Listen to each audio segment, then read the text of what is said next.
Welcome back, guys. It's the Brothers Geek Out podcast. This is the Geek Out session, guys. So I do weekly shows, Geek Out sessions, where I have somebody from TikTok or anybody in the industry or outside the world get involved and we geek out. We don't just talk about movies, comics, but we talk about our passions as well. I want to say a massive thank you to Through the Cowl to jump on this week's podcast. Dude, I'm gonna leave all the intros to you now. I want that big WWF intro, bro. All the way from Bournemouth. Yeah, everyone, I'm Klynton. I'm one half of Through the Cowl. I do it with a friend of mine, Debbie, but she hasn't been doing it as much. We started in 2016. We did quite a few YouTube shows and stuff like that. And, life got in the way, we got busy and stuff like that. Earlier this year, I said to her, I want to rebuild it. Like life gets on top of you. And for me, I hate not being creative. Mm-hmm. So I thought, get on TikTok, have a bit of fun, and try and revive some of the magic of what we felt, we like you guys, where we could geek out, weekly and talk about some of our favorite TV shows. We used to go to the cinema all the time, so that's how we just built it up. We started with shows like Walking Dead. This was back when the Arrowverse was popping. We used to watch a lot of that. We used to talk about that a lot. And then obviously every Marvel and DC movie, we were straight on that. So and it was a shame, because we really enjoyed it. But like I said, life sometimes just gets in the way, and you just end up, getting swamped by work. Mm-hmm. No, the reality is, man, it's a difficult one. I mean, for me personally, when we started this podcast, I think my brother lived in Hong Kong at the time. So he made the big move 10 years ago and said, I'm going to move to Hong Kong. I'll work there. I'll study my martial arts. I'll be in a happy place. But then I realized we started losing touch. And that's what happens with distance, isn't it? So we started losing touch. And then we said, all right, you know what? Let's promise to make one Skype call a week so we could keep in touch with each other's life and then talk about all the geeky stuff that we've been up to and doing as well. Yeah. And then from there, it went into, let's just put this out there in the world and see what happens.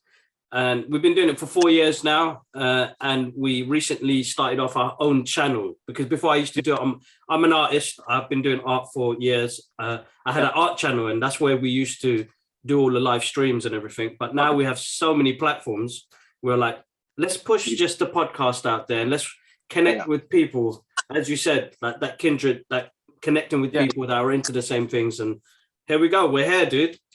It's crazy because, I don't know if you're the same age as me. I'm 38 now. But I'm 40. Okay, I was going to say you look younger than I do. But it's growing up, we never had this, and all we had was the comic books. All we had was, say the ITV shows like The Incredible Hulk. Yeah. Or, what I used to love watching, all the cartoons. Yeah. Because obviously I used to love cartoon as a kid. The Thundercats, I was a big fan of Biker Mice from Mars, He-Man. Oh my God, yes. SWAT Cats, all these ones and it was just those are what kind of got us through our childhood. When we went outside playing, when you were indoors, and especially if you come from of a more of an ethnic background, sometimes the comic books and the TV shows were all you had to make you escape. That's right. And that's totally, I totally understand that. Because for me, in that process was my getaway, and I didn't know how to, I suppose, deal with some of the outside world as we were younger, and how to connect as well, because I felt more comfortable watching the cartoon series or reading a comic book to connect with something that I can feel okay, I'm a bit different, and how do I kind of fit into this place? So I totally understand you there, dude. Totally understand you. It was quite funny because when I started out, my dad was quite strict. Mm-hmm. So, he was a teacher. So he always wanted me every Saturday, taking me to the library and stuff like that. And what I would do is I would always try and find the biggest book and then go over to the comic book section, stick the comic inside the inside the book. And sometimes, quite a lot of time it worked. I could check the big book and have the comic book inside. And then obviously I still had to read some of the big book, but then obviously the comic book was there just to to ease To the keep pain. ease the pain, man. Yeah, no, I mean that's the. I think suppose for coming from a cultural background and the strictness of it, you know. Yeah. Like my dad still asks me now, man. It's like, how are you still wearing superhero t-shirts? Yeah. I still get it now, and I'm like, oh, Dad. I mean, what can I say? Like, it's become a part of my DNA structure now. This is I live and breathe this stuff now, and like he's starting to get the idea of it. I mean, I bless them because they're working class. They that's the thing. Like, you know, it was all like, you know, structured. It was like go to school, get a job, stick at that job. Don't really have any sort of like hobbies and activities outside that. You know, eating dinner was the hobby for them. It's so true. It's so true. Just make sure you got the right amount of food on the plate, and you know he'd be happy. And it's true. And it was that generation and that time, man. So like, I mean, for us now, like even though we're older, I'm just happy to have a platform that I could be able to just geek out with people, and like, you know, it could be about anything because we go from, you know, we talk about the everyday life things that we've gone through with the passions that we have, but we talk about, I mean, we're big fans of martial arts. My brother fights, you know, it all entwines. It all, you know, we grew up on kung fu movies, and I know you did as well, bro. So like that part, you know, it became part of us as well. So like all of this comic book stuff, and I'm happy, man. We live in good times, man. We get great content. That's the thing, and the things we get to see now, these things that we only could imagine. Like, you know, the comic books are great. You know, these TV shows are good. The graphics weren't great, so we sort of like really had to like, you know, use our imagination. Obviously, embrace it. For me, animation, when they brought animation started coming forward, was fantastic because it was just like you could really immerse yourself in that world, kind of. No, that's right. Definitely. You know? Yeah. Obviously, it was children's shows, so they couldn't show the real sort of like. They couldn't show Wolverine, like, you know, just like. The only thing he sliced up in that was Sentinels, and that was the only time he could use his claws. But anybody else, nah, he wouldn't do it, bro. They talk too much. Crack me up because I used to be like, watch these shows, and he threatens everyone with the claws, and as soon as the fight starts, I'm like, hang on a minute. We got it at an older age that we're like, oh man, this was PG. They couldn't do blood and violence now. Yeah. But I think they did.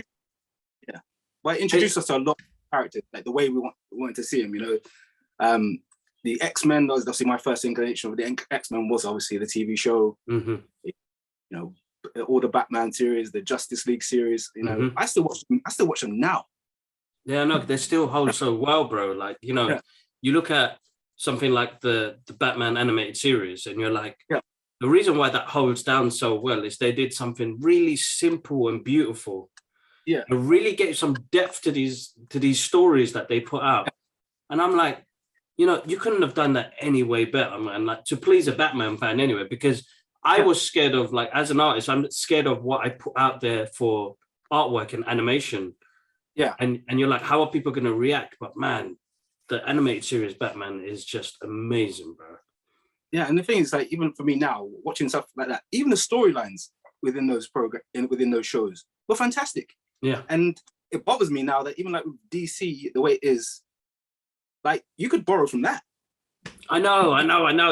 You've got mythos there. You've got 75 years of, you know, concrete, or 8 years of stories there. But this is the discussion I always have, that why, when you have the source material there, and something like the Batman animated series where you could use as, like, you know, a script, like why are you not using it? Like, I'm not even going to bash the Batman because since Christian Bale took over, then obviously Batfleck was okay, then obviously now we, you know, Robert Pattinson, you know, prior to that, you know, I was probably what, 10, 11, 12, maybe, when they had that. I tried to blacklist from my memory that the George Clooney era.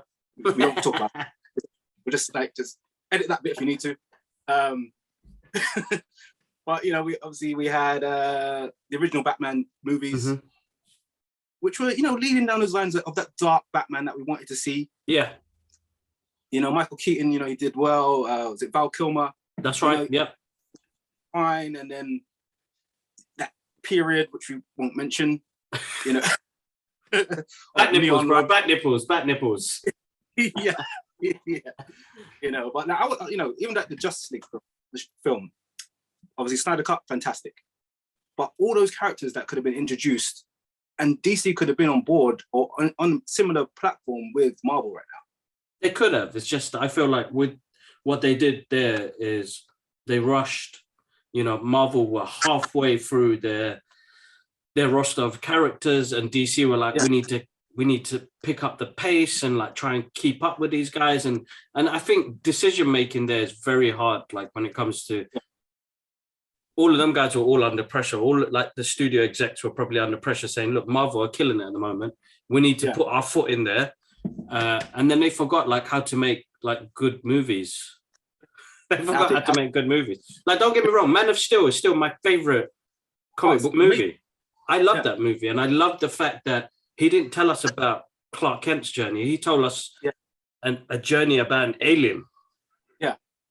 And that's, I don't know why that film got such sort of, it wasn't as well received as it should have been. I thought it was fantastic. So my issue, the people that I got general feedback from was, oh man, it's too much destruction, man, and people dying and all sorts. And I'm like, hold up, you're trying to tell me if Superman punches like a building that nothing's going to happen? Like, we're going to see some mayhem, man. Like, that's what I wanted to see. Like I've always wanted to see like a representation of Dragon Ball Z on the screen and powers. Yeah, yeah. So when you see their powers, like I want to see that, because if two people like that were fighting, this city is getting destroyed. That's realism there. Like, you're not going to have like let's go to another planet and fight over which they did in Dragon Ball Z, but they still destroyed that planet. But like, they're not going to go to like some clear area in the desert and say, yeah, let's fight here so nothing gets hurt. Like, you got to give it some realism, man. Go give it some threat. If you give it some threat, that it makes you enjoy it. It puts the audience into the scene. Exactly. It has to be like that. And I feel like people are like, oh, that's not our Superman. You know, Superman should have been saving more people. I'm like, he's trying to fight other Kryptonians, bro.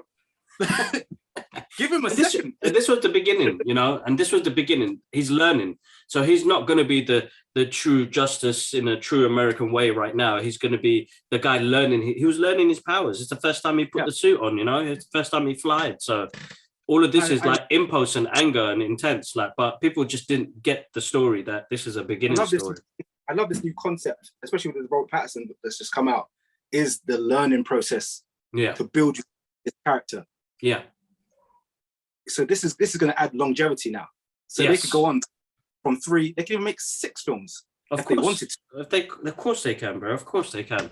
I think what they did with, what Matt Reeves did with the Batman is just, you know, amazing, bro. Like, you know, he grounded the character a lot more. He made us believe in Gotham City, like the way he done it. And, you know, it's a good pace. It's just what you know what? True Batman fans deserve that movie because we got a detective story. We never had that before. That before. So, you know, we had the brute Ben Affleck Batman, which was more action-packed. Then you had, you know, the gothic Michael Keaton, which I love that. I still love those movies. Okay. You know what? Fantastic. Joe Schumacher's ones, like watching them again, because I've been reviewing them ever since again. Yeah. And there's elements that Batman Forever will always be one of those favorites of mine because of Jim Carrey. Yeah. And how he played the Riddler. And I love Tommy Lee Jones playing Two-Face. I love that he was having fun with that role. And that wasn't a bad movie. That was fine. It was... At the time, it was good. For the characters we had at the time, the actors we had at that time, it made sense. But then you had the George Clooney one, which kind of, and he said it himself straight away. They're selling toys here. It's not even about story. They're going to put big names in the hair and we'll get it out. But I think, you know, everything has its like time, doesn't it? Like, you know, I think with any type of, like we're in a new era now where we get franchise of movies. Where back in the days that it wasn't like that. I mean, our franchise that we grew up with was like, you know, Rocky, and what else? The James Bond series, stuff like that. So we didn't get like this is a cohesive, like a story going through all the way through, and I think that's where DC found it hard to struggle and said, you know what, I think we'll try this sort of connected universe. but let's try some solo projects like they did. And look at Joker. Joker was amazing. It was a Joker good film. was great. Like, for me, like I did struggle with Joker because I thought for me that film could be anybody. It wasn't necessarily a Joker movie. I wasn't you weren't looking for Batman. You weren't looking because for me I couldn't see where Batman would fit in that film. Yeah, but you're right because he's too young. Yeah, Joker would have been this old guy, man. Can you imagine? Yeah, just one Will Smith, and that was it. That would have killed it. That would have absolutely killed it.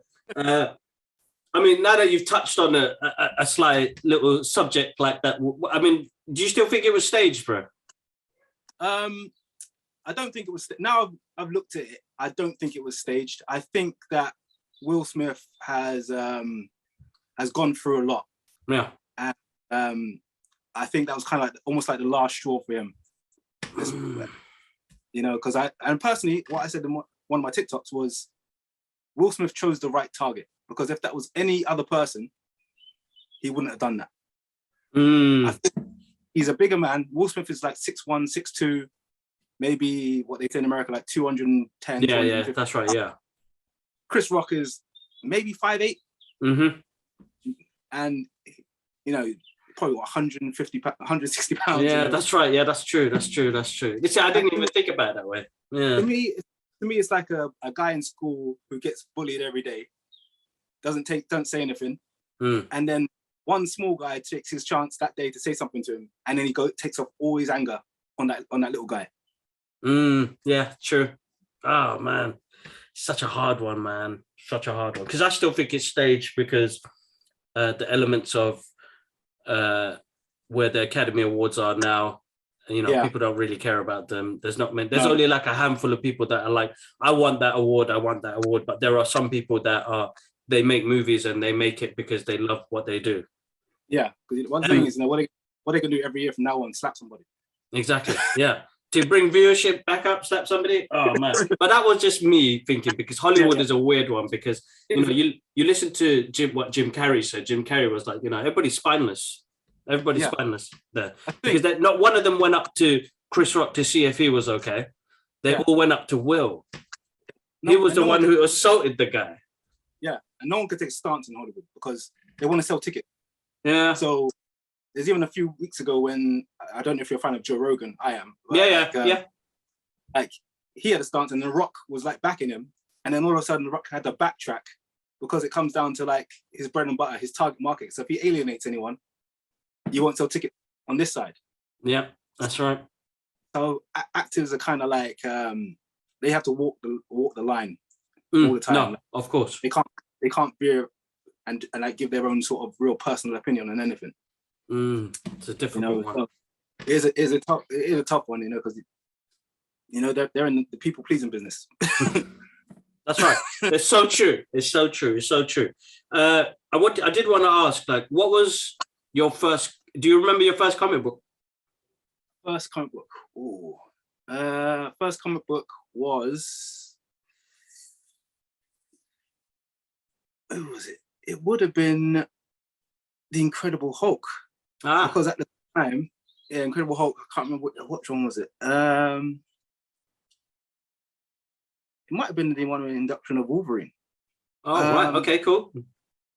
Because at the time, I was probably 6, 7 years old when I used to see a TV show of The Incredible Hulk. So yeah, that probably been the comic I went for. I think it's probably been an Incredible Hulk comic, and I think that was the first entry. I think when Wolverine. I think the first intro of Wolverine would have been around that time. Yeah, definitely. Yeah, definitely would have been around that time. Okay, and who's your go-to, like, who's the go-to hero now or villain that you relate with? That is your guy now. Like, if you wanted him standing by your side now, who would that guy be, or woman? Who would that be? For me, it'd probably be Ghost Rider. He's always been like Ghost Rider. I've always been a fan of anti-heroes for some reason. Yeah. It's all Ghost Rider, Punisher, Blade. Yeah. Guys, yeah. If anyone, it'd be Ghost Rider. Ghost Rider. That's the one character I'd want to be more than Yeah, no, Ghost Rider. Like my brother's an anti-hero guy as well. He's a big fan of Punisher, so he's Punisher all day. Yeah. What about yourself? Me, I go through changes, man. I go through so many phases, but at the moment now, I'm a Tony Stark guy, bro. I love Iron Man. Yeah, I'm an Iron Man guy. I'm an Iron Man. I went through a phase of like being Wolverine because I got short man syndrome. I got short man syndrome, so I get angry all the time. But yeah, it was Wolverine. But it was really and truly, I think, because of what happened last year with like 2 years with COVID, and we lost a lot of people in the process. And it wasn't about having his claws or his anger or anything like that, or adamantium. It was more about his healing power, bro. Yeah, because you can see like with him, like he's seen, when you think about Wolverine, he's been through so many generations. He's seen everything. He's seen everything come and go. Yeah, like, you know, for me, he could have what's the character from Vandal Savage? He could almost be like a Vandal Savage character. Yeah, that's right. Very true. So like I always want to be Wolverine, but I think what the MCU did with Robert Downey Jr. and how they made him from the comic books to relate to him on screen, like, you know, I found a lot of things in the MCU that related to me a lot. And like a lot of people are like, oh man, I don't like Iron Man, and I'm not an Iron Man fan. And I was like, it's not that, man. His journey like really inspired me to do the things I'm doing now. So it's weird, bro. Like a character like that can resonate with you so well that you end up doing. Like I really stepped out of my comfort zone. Yeah, I like, you know, when we started the podcast, it was just me and my brother. Now I'm confident enough to have conversations with people I've met from TikTok and online and stuff like that, and really have good conversations. But then excelled in, like I had to take like really big giant steps, and I felt like that character inspired me to do a lot more. I never read Iron Man when I was younger. I only read Iron Man in the past 10 years. All right. I grew up, my characters that I grew up with was the X-Men because I related to them much more. There were a bunch of outsiders and they didn't know how to feel and where to go. So it's weird how, like, I think also coming from like an ethnic background. Yeah. I think all related to the X-Men a lot more than. That's right. Definitely. Because you kind of understood where they were coming from. Like, you know, like they were good people, but people didn't see them as good people because they were like different. Yeah, exactly. So yeah, that played a big part. But over the past couple of years, Tony Stark has stolen my heart, man. That's my wingman, if anything. But yeah, that's my character. But bro, I went for a phase. Gambit, man. Gambit was the dude, bro. Like he was a ladies' man, and his powers were really cool, bro. I was like, man, I love this guy. The way he used to flirt with Rogue, I was like, this guy, man, killing me. I need to learn. Rogue was the one back in the day. Definitely. So I know you do the geeky stuff and the comic book stuff through the Cowl, and then you're a PT as well, dude. So how long you been doing that for? Okay, personal trainer, I'd say coming up now 18 years, maybe. Yeah, quite a long time. I work with a system called EMS, which is electromuscular stimulation. Okay. So with my work, these sessions are 20 minutes long, but they're equivalent to an hour and a half in the gym. Damn. Reason being, because these suits, I put you in these special suits, Iron Man. So these suits have electrodes built all the way through the suit. Okay. And I use a system that controls the level of impulses that are sent through into your muscles. So they hit to the deep muscle tissue. Wow. Causing you to tone muscle and burn calories at a much faster rate. Damn. That's so cool. I've started working with this system in the last 5 years. So I did normal PT before that. Yeah. And then went to work for a company that had this system. And, you know, I really tested it out myself for a while because I had to be sure that it wasn't just a fad. Yeah, that's right. And growing up in being in the fitness industry for a long time, I can't just jump on a fad because my peers, my friends, whoever will be like, you know, why would you sell your soul just for potentially for money? Yeah, of course. You know, this system is super legit. I use it myself. My clients love it. Like I said, 20 minutes, a 20-minute workout. And, I put people through their paces. And that 20 minutes, I make it count. Yeah. And you know about it. That's brilliant. That's amazing. I mean, the technology in itself, like, that's amazing because you're moving around whole body almost like now, isn't it? In a normal workout, you say, I'm going to work my chest today, I'm going to work my back today, I'm going to work my arms. This system is hitting the full body the whole time for 20 minutes. So depending on what body part I'm concentrating on, everything else is still being hit. So your body fatigues, like within 5 to 10 minutes, you're already like felt like you've done a good 45 minutes. That's wicked. That's nuts.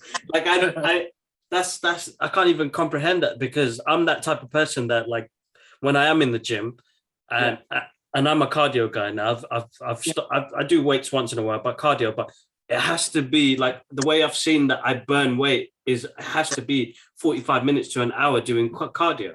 And that's hard cardio as well. Like, hard running, boat rowing, the cross trainer, for me to like proper break a sweat and to lose that. But to do that in 20 minutes, man. It seems unbelievable. And I've had that for the last 5 years. Oh, that machine can't do that. Now I'm always like, all right, come test me. Come, let's have a go. Put someone in there, 6 minutes in there, like, how long we got left? Brilliant. I mean, you've put yourself through a lot of like physical strain as well, like when it comes to doing the training that you do as well, like mentally, like just for the listeners to hear as well, like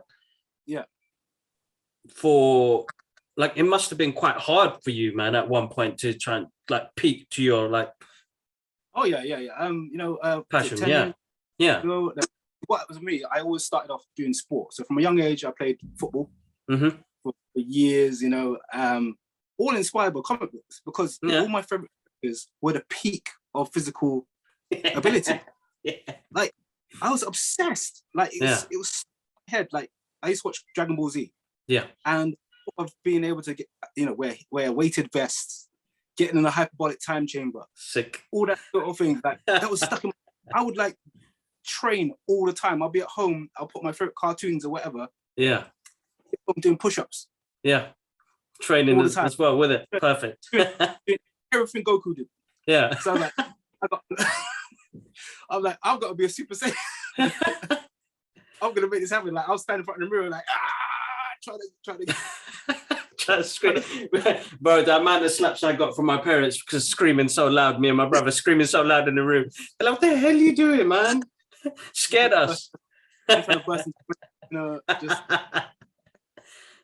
But that kept me on the path where it was just like a lot of things that teenagers do, I didn't partake in that because my favorite superheroes weren't doing that, as far as I know. Batman, Venom. Like, obviously, like Batman, like you said, how what he could.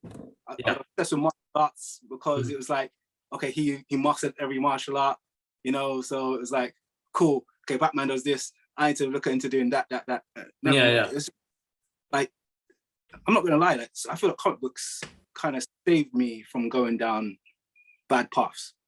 Understand. Totally understand on that. Yeah. It also corrected sort of my mentality as well of how to treat people, how to try and be a good person. That's right. And try and do the right things for others. It's not always going to be reciprocated. That's right. But as long as you try to do good for yourself and those people around you, and be a protector. And that for me is that's a big thing, because I've got 3 kids, and being a protector, I want to make sure I protect them in every way possible. Of course.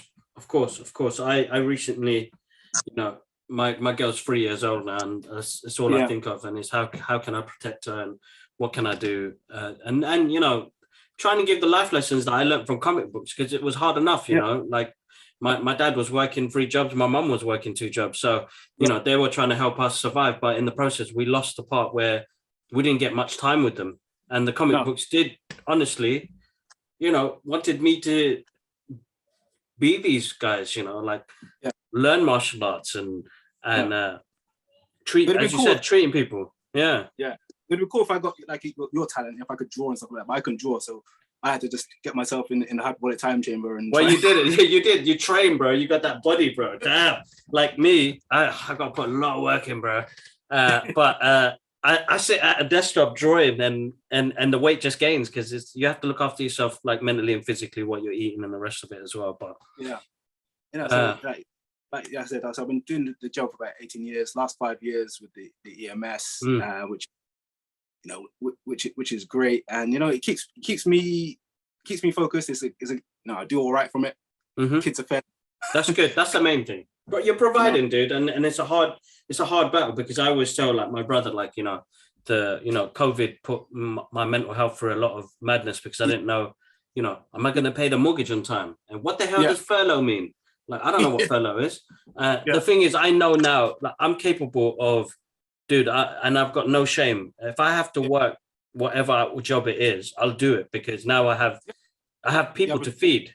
I have my responsibilities. So, like, I've never grown up in a way where the hierarchy chart of this is where I am and this is where you are. I was never raised up like that, and I would never treat people in that manner. When somebody tells me they're a manager of something, dude, that flies right over my head. Unless you've got like an Action Comics issue 1, then we can talk. But titles, they don't really mean nothing to me. No. And job role doesn't mean anything now that, it's weird, bro. Like, having kids has really changed my mind mental, and the mental strain that you go through as well. Like, I feel like I'm much more tougher on making decisions, and and we go through so much, and we go through so much changes. So it's amazing.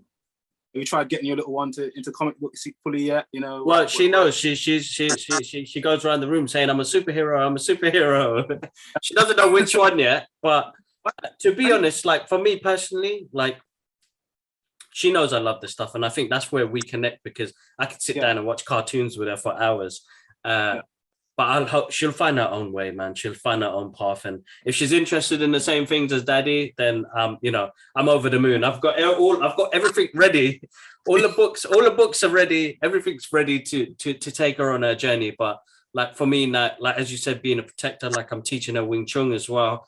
She's starting to get the concept of martial arts, but I don't want her to suddenly just deck somebody in nursery or school. So, like, you're like teaching her like small amount of stuff, but like Wing Chun for me, like, changed, like, good year. I've been training that now, and it's like really changed my mentality on how I carry myself as well, because it's not something where I'm going out there to look for stuff. It's really protection wise. There's also it gives you confidence in regards to, like, you can protect yourself if you need to. Yeah, exactly. And that plays different, like, mind game completely, because you're like, I know 1 or 2 moves, but will it help in the situation until it happens? But I've realized, like, I don't need to get myself into any situations. I can practice martial arts and I can get on with my life. You know what I mean? And martial arts helps with even everyday stuff mentally as well. Meditation, breathing, all that stuff, man. That's all it takes. Because I'm about to start doing jiu-jitsu. I've been obsessed with jiu-jitsu for years, but I just never got around to doing it. Yeah. And the last 12 years, I play American football. Nice. And I'm starting to realize I'm a little bit older now, getting older now. The body's not holding up as well as it used to. I had a bad back a couple of weeks ago, and literally it took me 5 weeks to recover. Oh man. Okay. That's when you know, dude. Before that, I thought I was Wolverine. Like, I thought I could. The longest it took me to heal was a week. But now it's doubling up. It's doubling up. It's not the same. So, so now, like, the season's about to start. My team's like missing me. Like, you coming back? And I'm like, I don't know if I can do it again. Yeah, it's weird, isn't it? That's a hard one. And you've been doing it for so long as well. That's really hard. Yeah, that's so hard. And I still feel in shape. I still feel like I can do it. But then you got guys in the team now who are like in their early 20s. Yeah. Oh. I'm like, that's a hard, rough game, man. Like, that's a lot of pounding, bro. That's a lot of pounding. So jiu-jitsu is going to be good though, man. A lot of groundwork, that will help you get out of sticky situations if in case. But jiu-jitsu is a really good one. My brother does it and he absolutely loves it. He's a big fan of mixed martial arts. I mean, the reason why we were inspired by Joe Rogan, dude, to start this podcast as well. Yeah. So it was only like, literally two people talking, and then, sometimes we have groups. But I realized when you have groups, the chatter goes all over the place. So it was like one-on-ones, dude, because I can't do this. It's too much to look after as well. So that's another part. You recently saw Morbius, didn't you? Yeah, I did. Yeah. Now, okay, this is going to probably be an unpopular opinion, but I don't think it was that bad. Like, I've seen a lot worse coming out of Sony. Mm-hmm. Yes, the story was a bit all over the place. Yes, the end credits were a bit all over the place, but the actors were good. Mm-hmm. The story could have been a bit better, but it was an easy watch. Like, I didn't find myself uncomfortable in my seat like I have been with some other franchises. Like, I'd put Morbius above any Fantastic Four film. Okay, yeah, no, so I can agree with that. And I'm a visuals guy, so the visuals were quite good, and I like how they represented his powers. He had his iconic trench coat with a little purple lining in it. I love that. That little touches like that really got me going. But yeah, as you said, I feel like because the movie got like delayed 7 times, we were going to get it in January after Spider-Man No Way Home. They changed it, bro. You could say there was a lot of cuts in there, and there wasn't a full amount of character development. Mm-hmm. Because you almost went from, as soon as it opened up, you're like, okay, cool, younger. I don't want to do any spoilers, but you're like, young guy there, cool. Then all of a sudden he's grown up there, and it's like, what happened? Yeah, what happened in between? That's right, exactly that. And I did so.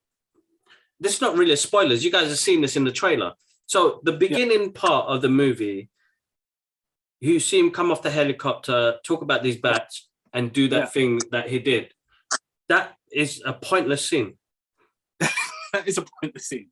Because it didn't have nothing to do with later on. Yeah, they were just his mates. That doesn't make sense. It's a really weird thing that happened. But no, as you said, man, because I think Matt Smith, who played the villain, was really good. It was really good. Yeah, he seemed like he didn't even need much makeup either. No, he didn't.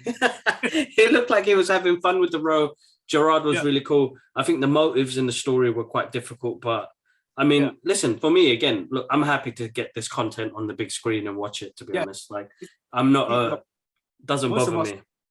But Morbius, for me, my first insight to him was when I used to watch the Spider-Man animation. Animation, yeah. And Blade was there. Yes, that was the one. Yes. In my mind, I'm putting this story together because I'm like, oh, so Morbius is here. All right, Spider-Man's not gonna show up, but maybe Blade might. But obviously, I remember Blade's MCU. This is where the whole problem lies, because it's so much crossing over. Like you just feel like Sony need to just give up the rights and say, look, just give us a little kickback when you make the film. You know what though? They could have made a deal like that, but they're far in too deep now, and they can't. And we got something great a couple of years ago called Spider-Man Into the Spider-Verse, which it's fantastic. Probably one of my favorite movies of all time. Like I came out in tears, bro. I came out that cinema in tears. My brother like, "What are you crying for, man?" And I was like, "Bro, that was beautiful, bro." Yeah, it was just like Miles. We get to see Miles and the Spider-Verse. We got 6 like Spider-Man in a movie. Like, it was, and it was a year. I think it was just after that. Stan Lee had passed away, and it was like, this is emotional, bro. I can't take it no more, man. This is beautiful. But like, you're right. There's too many. That multiverse thing is really confusing the timeline a little bit. Yeah, and sorry. That's all right. What happened there? So, my brother, has it come back? Yep, you're back. Right. Yeah. So it's been for me, it was good to see Morbius. I wanted to see that. I also liked Tyrese's character. Yes, that's right. And I liked the way how he wasn't phased. It's like, I do this every day. This is regular for me. He played it well. He did play it well. And they remember they've cut scenes out from him as well, because they didn't show his little bionic arm. Yeah. And Which you see in the trailers. So you're like, oh man. Because obviously you going back into the comics and stuff like that. It's only like the last couple of weeks I scrubbed up a bit more on Morbius. Obviously, like you want to know like what might come your way. That's right. And like if they build on that character, because in the comics, Morbius and Simon end up working together in the future. So I think you could almost like let Morbius, that bring out another film, and like maybe grow that character, and Sony could maybe work their universe a little bit better, sort of thing. Because obviously you're gonna have was it Man-Wolf? Yeah, so we've got Man-Wolf and we've got Craven. We've got so many. They've got a lot in the works at the moment, but I just feel like how messy this one was. I don't know where it would go, because the way they left the ending of that movie, I was like, oh man, you just finished it off like that. Which Spider-Verse do you think they are in? I know which one I think they're. So I originally thought they were going to do it in the Andrew Garfield one. That's who I think. I think it is that one. Yeah, so I think that it was in that universe, but the director has come out and he's confirmed it, hasn't he? The director must be pissed because this movie got cut up like 700 times. He thought we would, because bro, it's an hour 40 minutes long. Yeah, so pretty short. I'm sure there was a 2.5 hour version of this. Yeah, and more Easter eggs and more cameos. Spider-Man No Way Home, and because of the hype of that, I thought Morbius would have come out perfectly in January. Yeah. But you could blatantly tell how much content was pulled away from that. Yeah. And, confused the timeline at the end. Yeah. And it was like, okay. But Andrew, but the director came out and said there was going to be Toby references in it. Yeah, but I don't know if Toby can handle these guys. Yeah, I know, man. He was looking old in No Way Home, man. Bless him. Like, as much as it was such a geek out moment, like when we saw that, I was like, damn, man, he's old, man. Like, Andrew Garfield still looks all right. He looks cool. Yeah. He can look like he can handle it. Yeah, but Toby is like, oh, dude, I feel like he's gonna have his back problems kick in again. If you imagine Toby versus Venom or Toby versus Morbius. Nuts. That'd be absolutely nuts. That'd be so cool. So, dude, you got any other stuff that you're like that you're into? I saw you cosplay as well, bro. Yeah, I know. Some people should be embarrassed. My missus always tells me about that. Are you still doing that? What's going on here? My dad also like what? My dad always says to me, "Are you still doing this thing? Really?" Because whenever I go to my parents' house, like they go into my room, like I got all my like Black Panther stuff. Yeah. As in, like the claws. I got I got the masks. Smashed it. What I'm looking forward to is like the next sort of MCM Comic Con, really. Yeah. It was just before COVID. I went to the Birmingham one. Mm-hmm. Normally I go to the London one. And like where I live in Bournemouth, they sometimes have a little one just down here. Yeah, so they've got.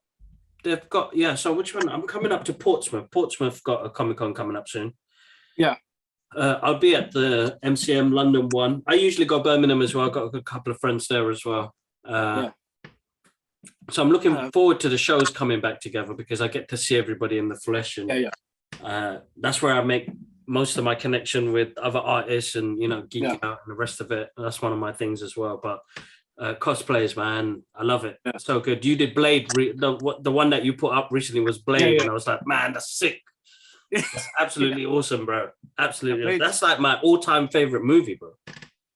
It's one of the best. Like, he started everything. He started it. Yeah, he started it, bro. Like that. He doesn't get the recognition. They doesn't get the recognition. Like, that he was the one who put the money on the table. Exactly. That first Blade movie. Yeah. Oh my God. Like, and it still stands so strong with any of the other movies that are out now when it comes to martial arts, visuals, cinematography, script. Yeah, like, it's so good, bro. Like, it's such a great film, like, of a character that not many people would know of, but it was so badass, bro. So badass, so good. My only gripe with Blade 1 was how they did an editing at the end where the blood monster. Deacon Frost wasn't meant to be a blood monster. Mm-hmm. He was supposed to get a bit bigger and a bit stronger. That's right. That's right. And that would have made it just so much more epic. Yes, but, of course. But Blade was fantastic. You know, I think I just turned 18 at the time when it came out. Yeah. I was 17, picked into the cinema. And that was my first like R-rated 18 movie, and I was like, this is the best thing ever. Yeah, that was brilliant. So good, so good. And it's like, if they do some multiverse stuff, man, bring back Wesley Snipes, man, because he's awesome. He deserves it. He deserves it. He deserves it. Blade 2. A lot of people don't. I don't know how people feel about Blade 2. I love Blade 2. No, Blade 2 is amazing, bro. Man, Blade 2. The whole brood, the team up, you know, Scud. Yes. Obviously, Daryl from the Walking Dead. Yeah. Donnie Yen, bro. Like I felt bad because they only gave Donnie Yen like one kick in that movie, and a little jump scene before he got bit, and it's like, oh man, come on, man, Donnie Yen, man, we needed more. But listen, bro, I think the story. I think what the director's name's gone right out of my head now. It's gonna bug me now, but he did a great job, bro. I think Nomak was just awesome, bro. Oh my god, Nomak was just awesome. He's such a good villain. Yeah, like you don't get good villains. Like you get one. You know, some movies you get. You know, I mean, even the Marvel Cinematic Universe, there's not many great villains. A villain like you, a great villain sucks you in to make you almost root for him. That's right, and that's how it was like for me with Nomak. And that's what it was like for me when I with Killmonger and Thanos as well in Infinity War. I understood that Thanos and his mission, his goal. But then you came to Endgame, which I won't get into. Like I like Infinity War more than Endgame, but Endgame was a nice finish off. But it wasn't the same Thanos, because I feel like if it was the same Thanos from Infinity War, they'd still lose. Yeah, they'd still lose because he was much more wiser and smarter. Yeah, I think obviously Endgame, he obviously realized he'd already won, so he didn't like because he said it in there. Yeah, you know, they couldn't deal with their own failure. He knew that. Exactly. It's not. It brought you back to me. I love that lyric. But cool, man. Listen, I'm not going to keep you on too long, man. I want to say massive thank you for joining us. It's always a great pleasure to have fellow geeks join us. I really appreciate it. You know, it's not often like I get to do stuff like this. You know, I sometimes it feels weird, like, you know, because I think like, do I know enough? Like, have I been in this game a lot? I think we have. The thing is, like, for me, even personally for me, like, I'm not a fan of the new comic books. And I don't read a lot of the new comic books. I've got like a handful that I order on a monthly basis that I'll read. But like all my stuff is going to be from 1985 all the way to the early 2000s. And then I kind of dropped off and stopped because I go back to the old stuff. Yeah, because like, well, that's the original. That's what we're going to get now is where the directors are just picking out bits and pieces, picking like an obscure character that you might have missed. Yeah, that's right.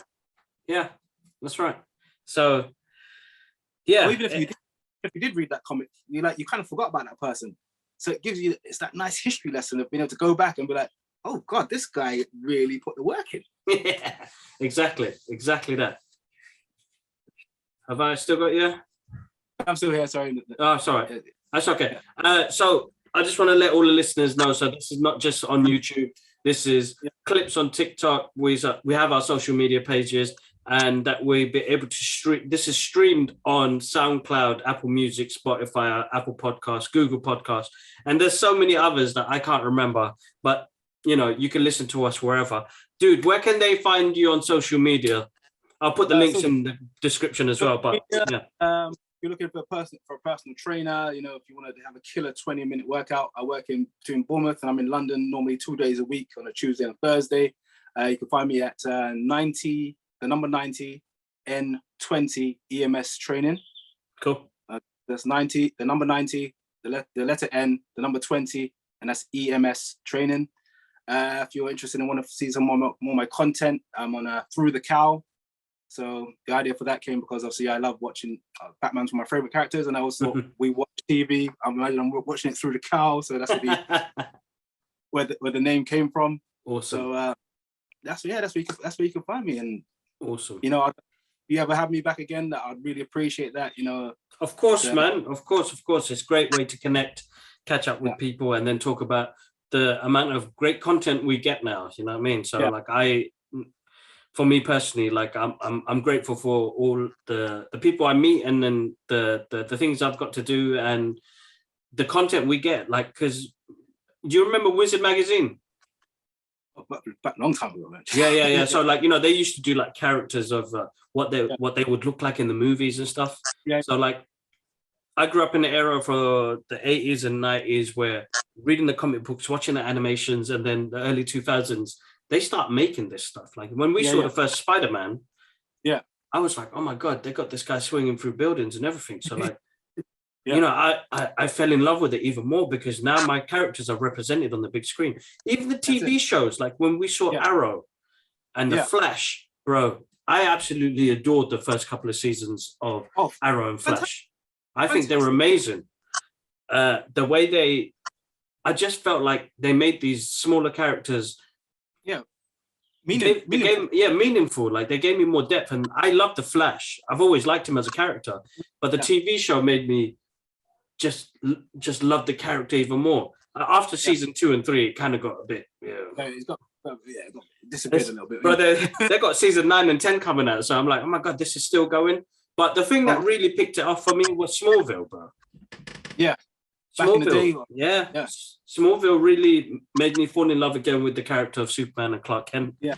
And his daily struggles. I mean, there were the filler episodes that I didn't really enjoy, but the main story was quite interesting to see a teenage, you know, Clark growing up and, you know, trying to get through the world and understand his powers and stuff like that. I'm hearing a lot of good reviews about the new Superman and Lois TV show, but it's like I'm so far removed from the CW stuff that it's like, how do I G myself up to do it again? Do it, bro. I'm gonna tell you that personally because I'm a big fan of like Flash season 1 and 2 are gonna be my favorites. Arrow season 1 to 3 are gonna be my favorites, and then after that, everybody became superheroes, which really annoyed me. But so Superman and Lois, because I didn't like the actor playing him. Yeah, that's because I was like, oh man, who is this guy? Yeah, dude, that first season was awesome. Okay. Like the tone, the production, and he's grown on me as a Superman. I can see they've given us a different style of Superman, but I've liked what they've done in the family dynamics as well, man. And us being in families will connect with it very well. That's cool. If there's anything you're gonna watch, give it a go. Don't blame me after if you don't. It's good. It's good. I've probably started Moon Knight. Yes. Which is good so far. Bit of a weird British accent, but you know, I'll let it slide. I've only seen one episode. I think there's a reason for that. There's a reason for that. Yeah.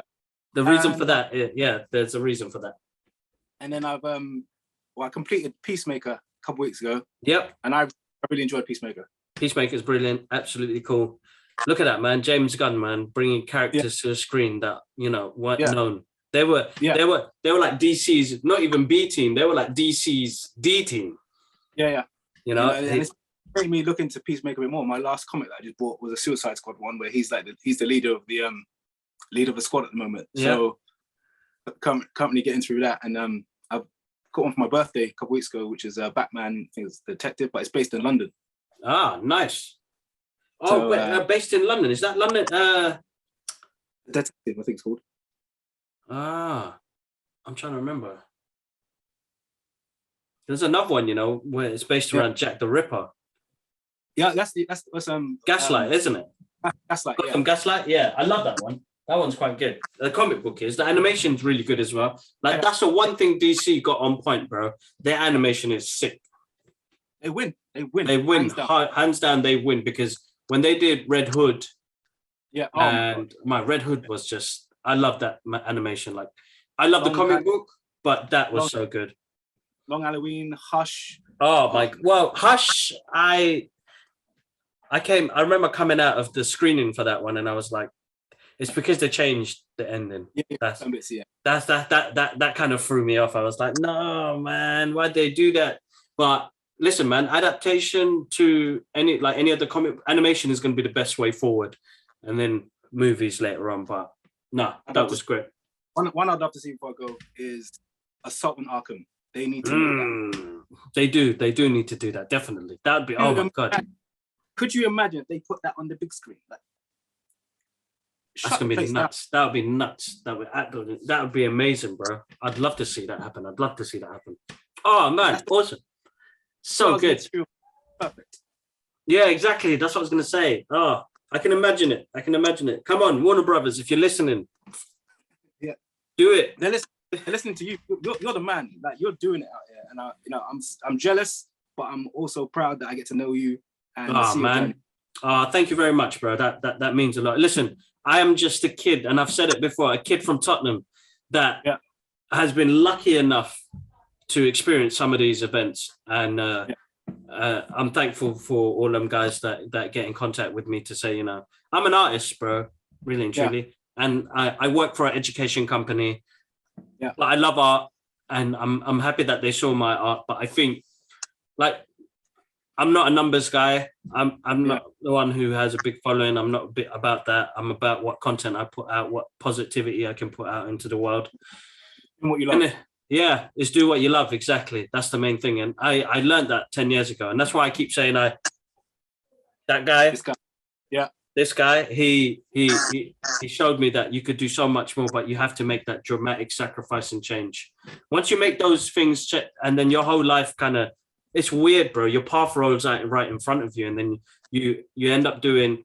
I mean, we've got to do the 9 to 5. We've got to survive, but then you get to do the passions and the things you love in the process, and then and that's a big thing. You've got to do that. You've got to do something for yourself.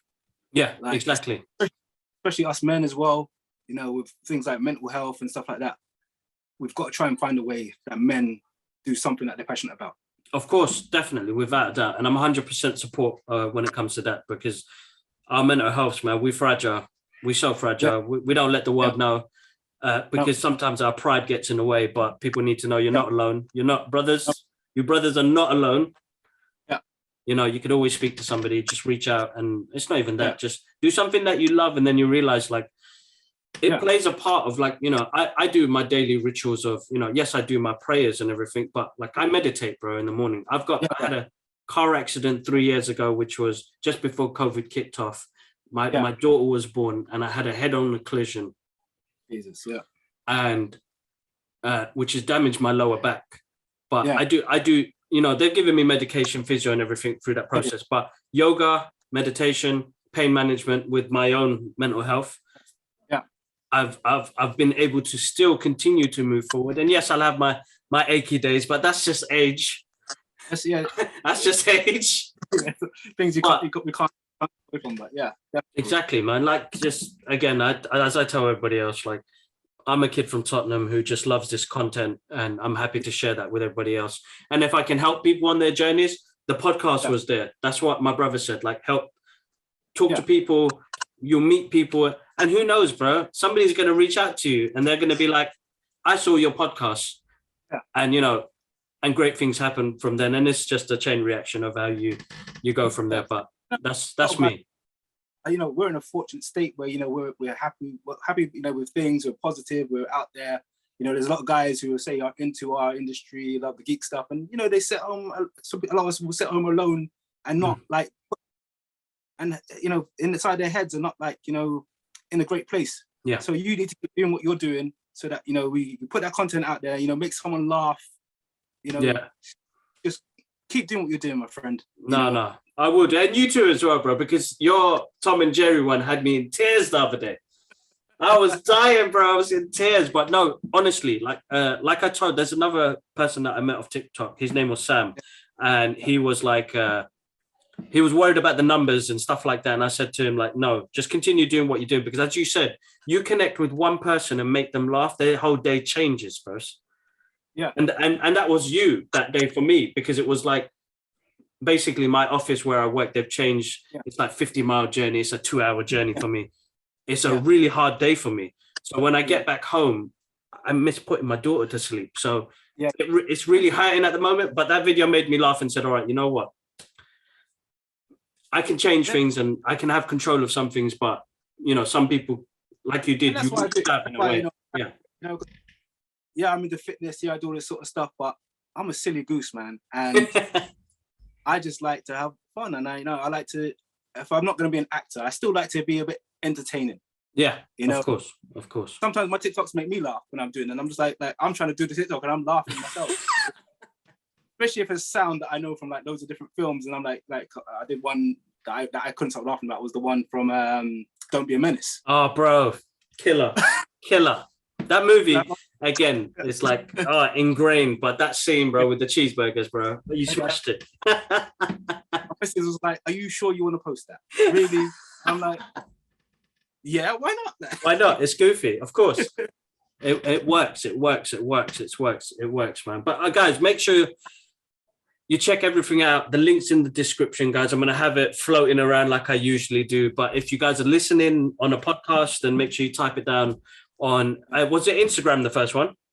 Instagram, number 90, letter N, 20, EMS training. And then through the Cowl on TikTok. Through the Cowl on TikTok. Make sure you check that out. But dude, massive thank you, man. Listen, have a wonderful evening. Thank you for your time. We'll catch up soon, yeah? Yes, definitely will do, dude.